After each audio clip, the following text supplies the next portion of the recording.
အားလုံးမင်္ဂလာပါဗျာကျွန်တော်ကိုတိုင်ဖြစ်ပါတယ်ဗျာဒီနေ့မှာတော့ကျွန်တော်2020ကျောင်းကျွန်တော်ဇန်နဝါရီလတစ်လပိုင်းမှာဗုဒ္ဓရာဟုသားများတွေကံကြမ္မာကြိုးကြောင်းစုကောင်းလေးဒီနေ့မိတ်ဆွေများကိုမျှပေးမှာဖြစ်ပါတယ်ကျွန်တော်ယနေ့ကတော့တနင်္ဂနွေလာကျွန်တော်အင်္ဂါပေါ့နော်စတဲ့နေ့နဲ့သုံးခုမျှပေးခဲ့ပါတယ်တိတ်ပြီးအားမရခဲ့ပေါ့နော်ဒီနေ့မှာတော့ဗုဒ္ဓရာဟုသားသမီးပါလို့ရှိရင်ဝမ်းသာလိုက်ပါတော့တကယ်ဝမ်းသာစရာကောင်းတဲ့ကာလလို့ပြောလို့ရမှာပါအဲ့တော့မိတ်ဆွေများကကျွန်တော်တို့တွေတေချာပေါက်ကိုအလုပ်ကိုင်းနေအစီအပြေပြီးငွေဝင်ထိပေါက်မှာဖြစ်ပါတယ်အဲ့တော့နောက်ဆုံးမှလည်းကျွန်တော်ထူးရတာလေးပေးထားလာမလို့မိတ်ဆွေများဒီဗီဒီယိုကိုအစအဆုံးကြည့်ပြီးပါလို့မျက်နှာရက်ခံပါတယ်ဗျာနော်အဲ့တော့ကျွန်တော်မိတ်ဆွေဗုဒ္ဓရာဟုသားသမီးတွေဘယ်မျိုးနဲ့ဘယ်နေရာနဲ့ကြည့်လဲဆိုတာလေးခုမှမှာရေးပေးပါအောင်များကျွန်တော်တို့တွေရင်းနှီးမှုလေးရတော့အောင်လို့ပေါ့နော်ဟုတ်ပြီအဲ့ဆိုလို့ရှိရင်ကျွန်တော်မိတ်ဆွေများတွေဒီတိတလပိုင်းမှာကျွန်တော်ကောင်းတာလေးအများကြီးရှိသလိုညံ့တာလေးနည်းငယ်ရှိပါတယ်ကျွန်တော်မိတ်ဆွေများကိုကောင်းတာလေးတွေအရင်မျှပေးမှာဖြစ်ပါတယ်ဒါမှကျွန်တော်တွေကောင်းတာလေးတွေဖြစ်သွားအောင်လို့ပေါ့နော်ဟုတ်ပြီဒါဆိုရင်ကျွန်တော်တွေတလပိုင်းမှာဗုဒ္ဓရာဟုသားသမီးတွေရောကံကောင်းတာတစ်ခုကတော့အလုတ်ကင်ပဲဖြစ်ပါတယ်အလုတ်ကင်နေအစီအမီမဲ့ငွေတွေအစုလိုက်အပြုံလိုက်ကိုဝင်ငိမ့်နေရှိတယ်အဲ့တော့မမျော်လင့်ထားတဲ့ငွေတွေလည်းရမယ်အမွေရမလားထီပေါက်မလားကောက်ရတယ်လို့ငွေတွေရမယ်အဲ့တော့မိတ်ဆွေများကသူများတွေကနည်းနည်းအများကြီးကြိုးစားမှနည်းနည်းရတာမိတ်ဆွေများကနည်းနည်းကြိုးစားတာနဲ့အများကြီးရမယ်ကာလဖြစ်နေပါတယ်ဒါကြောင့်မကောင်းတဲ့နေရာတွေသွားရမယ်ကောင်းတဲ့အလုပ်တွေလုပ်ရမယ်ပေါ့နော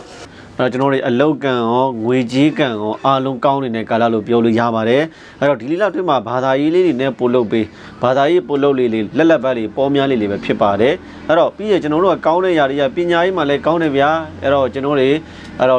လူကြီးပိုင်းလေးဆိုတဲ့ပညာပြန်သွားတာတို့ပညာနဲ့ပတ်သက်ပြီးဆယ်ကောင်းသမကောင်းတဲ့သင်ခွင့်ရတာလို့လူငယ်တွေဆိုလို့ရှိရင်တော့ကျောင်းသားကလေးဆိုလို့ရှိရင်တော့ဂုဏ်တူးတွေအောင်မြင်တာတို့စပြီးအမတ်ကောင်းရတာတို့အဲ့လိုမျိုးလေးနဲ့ကြုံမယ်ပညာရေးအတွက်လည်းအရန်ကောင်းတယ်ဗျာထူးခြားတာတစ်ခုပြောပြမယ်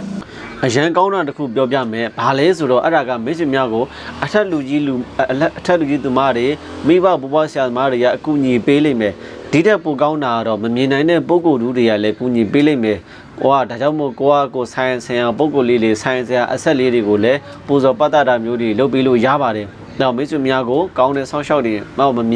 င်တဲ့ပုံကိုယ်တူတွေကလာရောက်ကူညီမဆပေးမဲ့ကာလဖြစ်နေပါတယ်ဒါကြောင့်မလို့ဘာသာရေးပို့လို့ပြောတာပါအဲ့တော့နောက်တစ်ခုကတော့အလုပ်ကိစ္စစီဝါရေးကိစ္စမှာကျွန်တော်တို့တွေပေါ့နော်ကိုကိစ္စမဟုတ်ပဲနဲ့သူများကိစ္စဆိုလို့ရှိရင်တော့ဝင်မပါနဲ့ပေါ့နော်အဲ့တော့ဆရာကြီးဝင်မလုပ်နဲ့ပေါ့အဲ့တော့သူများကိစ္စကြောင့်ကိုကခေါင်းရှုပ်ရတတ်တယ်ဒါလေးလုံးနေကြုံနေတယ်ပေါ့နော်အဲ့တော့ဒီလောက်တွင်းမှာတဲ့တမိုးရှိတဲ့ပစ္စည်းတွေငွေလဲဝင်မယ်ရွှေလဲဝင်မယ်စက်ပစ္စည်းတွေဝင်မယ်တမိုးကြီးတဲ့ပစ္စည်းတွေဝင်မှာပါဗျာဒါကြောင့်မိတ်ဆွေများဝမ်းသာလိုက်ပါတော့အဲ့တော့တာသမီတွေရှိတဲ့အဲ့တော့ကျွန်တော်ဖေမေတွေဆိုလို့ရှိရင်တော့တာကန်သမီးကန်တွေအရန်ကောင်းတဲ့ကာလဖြစ်ပါတယ်တာသမီတွေကပြောဆိုဆုံးမရတယ်ရလေကာလလိမ်မာလေကာလလို့ပြောလို့ရပါတယ်အချိန်နဲ့ပတ်သက်ပြီးတော့တာယာပြောရှင်စရာကောင်းတဲ့လာတလလို့ပြောရင်လည်းရပါတယ်။ဘာကြောင့်လဲဆိုတော့အဲ့တော့ကျွန်တော်ဝေးကွာနေတဲ့ချစ်သူကြီးဝေးကွာနေတဲ့ကျွန်တော်အပေါင်းအသင်းတွေဝေးကွာနေတဲ့တငယ်ချင်းတွေချစ်သူကြီးသားတွေနဲ့ပြန်တွေ့ရမယ်ကာလအိမ်တော်ဘက်တဲ့ဆိုလို့ရှိရင်ကိုယ့်အိမ်တော်ဘက်ကအဝေးတည်းမှာအလုပ်သွားလုပ်တာလို့ပြန်လဲပေါင်းစည်းရမယ်ပြန်လဲတွေ့ရမယ်ကာလမျိုးဖြစ်နေပါတယ်။ချိန်တွေတော့ဝမ်းသာစရာကိစ္စလေးတွေကြုံနေပါတယ်ဗျ။နောက်ပြီးလို့ရှိရင်တော့ကျွန်တော်တို့တွေဒီလအတွင်းမှာကျွန်တော်တွေငွေကြေးတွေချီးထားတာဆိုရင်လည်းပြန်ရမယ်အကျွေးတွေရှိနေလေအကျွေးတွေကြည်မဲ့ကာလဖြစ်ပါတယ်အဲ့တော့အကျွေးလဲကြည်မယ်အကျွေးလဲရမယ်ဆိုတဲ့ကာလမျိုးဖြစ်နေပါတယ်ငွေကြေးအတွက်အရန်ကံကောင်းတဲ့ကာလဖြစ်နေပါတယ်ဗျအဲ့တော့မစ္စမြောက်အကျိုးပေးမဲ့အရာလေးတွေကတော့ဖြူရောင်းတို့ညိုးရောင်းတို့နီးရောင်းတို့အဲ့တော့ကျွန်တော်တို့အဖြူတို့အညိုတို့အနေရောင်လေးရကျွန်တော်တို့ကန်ထောက်ပတ်ကောင်တွေပေးစေတယ်အလုပ်ကိစ္စရေးကြီးကိစ္စရှိလို့ရှိရင်ဒါလေးဝတ်ပြီးတော့ကျွန်တော်တွေလုပ်လို့ရပါတယ်ဗျအဲ့တော့အကျိုးပေးကဏ္ဍအနေနဲ့1တို့3တို့5တို့8တို့ဒါလေးလာလဲအကျိုးပေးမဲ့ကဏ္ဍဖြစ်နေပါတယ်အဲ့တော့ကျွန်တော်တို့ဒါကတော့တော်တော်ကောင်းတဲ့အချက်လေးပြောရမယ်ငွေကန်နဲ့ကောင်းတယ်အလုပ်ကန်နဲ့ကောင်းတယ်ခရီးကန်လည်းကျွန်တော်မဆိုးဘူးအဲ့တော့ကျွန်တော်တို့ကငွေလဲဝင်မယ်ရွှေလဲဝင်မယ်အကျွေးလဲကြည်မယ်အကျွေးလဲရမယ်ဆိုတော့တော်တော်လေးကိုကောင်းတဲ့ကာလကိုပြောလို့ရပါတယ်ဒါကြောင့်ဗုဒ္ဓရာဟုသားသမီးတွေတကယ်ဝမ်းသာစရာကောင်းပါတယ်ဒါကောင်းတဲ့ချက်လေးပဲဖြစ်ပါတယ်ဗျဒီနေ့မှလည်းညံ့တဲ့ချက်လေးနည်းငယ်ရှိပါတယ်ဒါလေးကတော့ဖက်လောဘချောပါစေပေါ့ဗျနော်အဲ့တော့မင်းစင်များသိထားလို့ရအောင်ပြောပြတာပါအဲ့တော့ကျွန်တော်တေချာပေါက်ဖြစ်မလို့တော့မဟုတ်ဘူးပေါ့ဗျနော်ကျွန်တော်တို့တွေမနှင်းငယ်သတိထားပြီးဆင်ခြင်လို့ရတော့လို့ပေါ့ဗျနော်အဲ့တော့ကျွန်တော်တို့ကဒီတလားဝိမှာတဲ့ဗုဒ္ဓရာဟုသားသမီးတွေကကျွန်တော်တို့အညံ့လေးတွေကတော့ကျွန်တော်ကျမ်းမာရေးအညံ့လေးတော့နည်းနည်းရှိတယ်အဲကြောင့်ကျမ်းမာရေးနဲ့ပတ်သက်ပြီးတော့နည်းနည်းလေးချူချတာမျိုးလေးဖြစ်တတ်တဲ့လူကြီးသူမတွေဆိုရင်ကျွန်တော်တွေခြေလက်တွေထိမိခိုက်များမျိုးချော်လိုက်တာမျိုးလေးကြုံနိုင်တယ်ဒါကတော့ view ဆိုင်ရပါတယ်ဗျဘာမှတော့ထွေထူးမရှိလာပါဘူး ကျွန်တော်အရေးကြီးတာကတော့ခီးပါသွားမယ်ဆိုလို့ရှိရင်ခီးသွားမယ်ကိစ္စဆိုလို့ရှိရင်ပစ္စည်းလေးတွေကြံခဲ့တာတွေမိခဲ့တာတွေခီးလမ်းကြောင်းသွားမယ်လမ်းကြောင်းလွဲတာလေးတော့နည်းနည်းဖြစ်နိုင်တယ်ဒါကြောင့်မို့မသွားခင်နဲ့တေချာစီးဆက်လေးတေချာလုပ်ပြီးမှသွားပါပြီးလို့ရှိရင်ကျွန်တော်တို့လူမျိုးခြားတို့ဘာသာခြားတို့ကဒီလောက်တွေမှာစိတ်နှောက်ယှက်ပေးမဲ့ကာလဖြစ်နေတယ်ဒါကတော့ကျွန်တော်တို့တွေကိုယ့်ဘောက်ယူဆိုင်ပုံတော့လူမျိုးခြားဘာသာခြားတွေကကျွန်တော်တို့စိတ်နှောက်ယှက်ပေးနိုင်တယ်ငါတော့ဒီလောက်တွေမှာအတိုက်ခိုက်နေတဲ့အရန်ကြုံနိုင်တယ်မြင်းနဲ့တိုက်ခိုက်တွေရောမမြင်းနဲ့တိုက်ခိုက်တွေရောစုံတက်နတ်တိုက်ကဝေတိုက်အတိုက်တွေအားလုံးကြုံနိုင်တယ်ဒါကြောင့်ဒီကာလအတွင်းမှာကျွန်တော်မိတ်ဆွေများဘာသာရေးပို့လို့ပါကျွန်တော်နောက်ဆုံးမှထူးခြားတဲ့လေးထည့်ပေးမယ်เนาะဒါလေးအားလုံးကောင်းသွားအောင်ပြီးတော့ရန်လည်းဖြစ်ရမယ်တဲ့ဟောရန်နေဖြစ်စကားများမယ်ကာလလည်းကြုံနိုင်တယ်ဒါတော့ကိုယ့်ကိုရန်မဖြစ်အောင်တေချာလေးထိမ့်ပေါ့เนาะငါတော့ရန်မဖြစ်စေပါနဲ့ကျွန်တော်တို့ကခြေတွေလက်တွေလေးတွေနည်းငယ်ထိမိခိုက်မိနိုင်မျိုးလေးနည်းနည်းကြုံနိုင်တယ်ဒါလေးယူဆိုင်ပေးမှာဒီလောက်အတွင်းမှာအဲ့တော့မိတ်ဆွေတွေဧည့်သည်ကိုအိမ်ကိုဧည့်သည်လာလို့မယ်ဆိုလို့ရှိရင်အဲ့တော့မြန်ပြန်လွတ်လိုက်ပါသူတို့မြန်အဲ့ခံမြန်လက်ဆောင်ပေးမြန်ပြန်လွတ်လိုက်ပါအိမ်မှာဧည့်သည်မထားကောင်းတဲ့ကာလလို့ပြောလို့ရပါတယ်ဖြစ်နိုင်လေဧည့်သည်လာမခံရင်တော့ပိုကောင်းတာပေါ့ဗျာဒါလေးတော့ကိုယ့်ဘက်ကိုရှောင်နေပေါ့ဗျာဧည့်သည်မလာနဲ့လို့ပြောလိုက်ရင်ပေါ့ဗျာနော်အဲ့တော့ဒီလောက်တည်းမှာဧည့်သည်လာမခံပါနဲ့အဲ့တော့ရိုးရ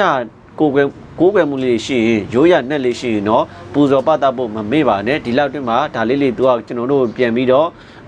့ပြောင်းမဲ့ဆိုရင်အမြင်မကြည့်နိုင်တာဖြစ်နိုင်တယ်မတော့လူလည်းအမြင်မကြည့်နိုင်တယ်တို့နတ်တွေလည်းအမြင်မကြည့်တာမျိုးဖြစ်တတ်တယ်ဒါပေမဲ့သူတို့ကိုကျွန်တော်တွေပူဇော်ပတာမျိုးလှုပ်တင်တာလှုပ်ပေးတင်တာပေးပွဲပေးတင်တာပေးပူဇော်တင်တာပူဇော်ဒါလေးလှုပ်ဖို့မမေ့ပါနဲ့เนาะဒါမျိုးလေးတွေယူဆိုင်မယ်ဘာကြောင့်လဲဆိုတော့ဒီလောက်တွင်းမှာအတိုက်တွေကြုံတယ်လို့ပါစုံတိုင်နှက်တိုက်ကဝေတိုက်အဲ့လိုအတိုက်မျိုးလေးတွေခံနိုင်တယ်ဒါလေးယူဆိုင်ပေးပါဗျာเนาะအဲ့တော့ပြီးလို့ရှိရင်ဒီလောက်တွင်းမှာအစားအစာတွေတတိထားစားမယ်အစာမားတာလေးအစာစိတ်တင်တာလေးကျွန်တော်အစာရည်နဲ့ပတ်သက်ပြီးတော့လည်းယူဆိုင်ပါဗျာเนาะအဲ့တော့ပြီးလို့ရှိရင်ဒီလအတွင်းကတော့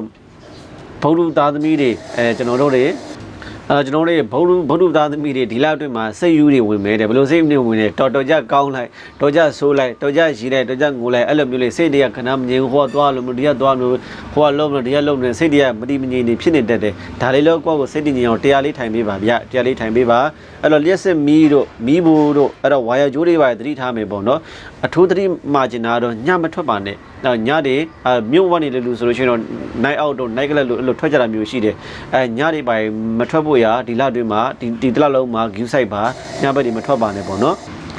်ဒါကတော့ကျွန်တော်တို့ညံ့တဲ့အချက်လေးပဲဖြစ်ပါတယ်ကောင်းတဲ့ချက်နဲ့ညံ့တဲ့ချက်လေးဆိုရင်ကောင်းတဲ့ချက်တွေကပုံများပါတယ်တော်တော်လေးကောင်းတယ်ပေါ့နော်အဲ့တော့မိတ်ဆွေများအစားအရာကောင်းမှုအတွက်အဲ့တော့ကျွန်တော်တို့တိုက်ခတ်နေတဲ့ကြုံရလို့ရှိရင်အဲ့တော့ကြော်လာဖို့အတွက်အစားအရာကောင်းမှုအတွက်ကျွန်တော်တို့စီဝါတွေတက်ပြီးငွေတွေဝင်ပြီးထီတွေပေါက်ပြီးလူတတ်နိုင်မှုအတွက်ကလော့မဲ့အထူးရတရားလေးကတော့ကိုယ့်ရဲ့အိမ်ဖျားမှာမွေးတဲ့ပန်းဖြူရောင်လေးလူပေးမယ်ဥမာစပယ်ပန်းတို့ကျွန်တော်တွေဇီဇွားတို့ဇလက်တို့အဲ့လိုစပယ်ပန်းတို့လွယ်တယ်နော်အဲ့တော့စပယ်ပန်းတွေဖះမှာမကြလူပေးမယ်ပြီးโอเคကျွန်တော်တွေဒီကလာအတွင်းမှာနွားနို့တို့နှိုးဟင်းမလိုင်းတို့ကျွန်တော်ရောင်းဆုံးပြောပါအောင်နော်အဲ့ဒါလေးကိုဖះမှာမကြလူပေးမယ်ညတဲ့မေတ္တာတုတ်ရွတ်ပြီးမှအိပ်ပါမြေမေတ္တာတုတ်အလုံးမရစာအုပ်လေးကြည့်ပြီးရွတ်ပါသို့မဟုတ်လဲမေတ္တာတုတ်ကိုဖွင့်ပြီးတော့ဖွင့်ထားပါတော့အဲ့တော့ဖွင့်ထားပါတော့အဲ့ခါနေတော့ပိတ်လိုက်ပေါ့လေကိုယ်တိုင်ရွတ်ပါကိုယ်တိုင်ရွတ်နိုင်ပိုကောင်းပါတယ်မေတ္တာတုတ်ကိုလည်းအဲ့တော့ကျွန်တော်တွေညတိုင်းအနည်းဆုံး3ခေါက်လောက်ရွတ်ပေးပါအဲ့တော့ခိုးစားတို့ငတ်စားတို့ခွေးစားလို့လေးမကြကျွေးပါအတောင်ပါတဲ့